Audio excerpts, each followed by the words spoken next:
है तो बुद्ध की हर शिक्षा का मूल्य यही है, मन को सही दिशा दो। उन्होंने कभी यह नहीं कहा कि मन से लड़ो, बल्कि ये सिखाया कि उसे समझो, उसे जानो और उसे काम पर लगाओ।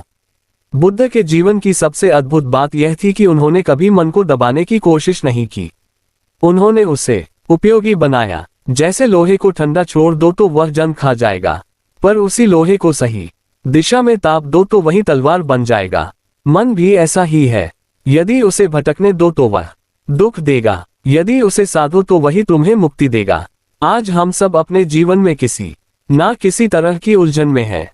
कभी भविष्य की चिंता, कभी रिश्तों की खटास, कभी काम का दबाव। लेकिन सच्चाई यह है कि हमारी समस्या परिस्थितियां नहीं बल्कि मन की दिशा है। मन को अगर सही दिशा मिले तो कठिन से कठिन परिस्थिति भी साधना बन जाती है।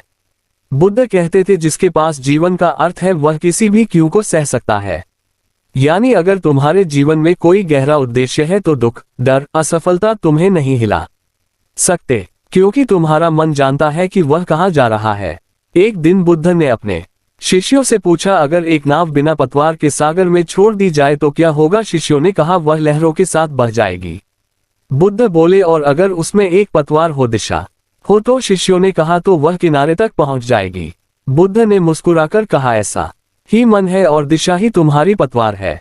हम सब सागर में हैं, जीवन के सागर में लहरें हैं, सुख, दुख, लालच, भय, कामना। लेकिन अगर तुम्हारे पास दिशा है तो कोई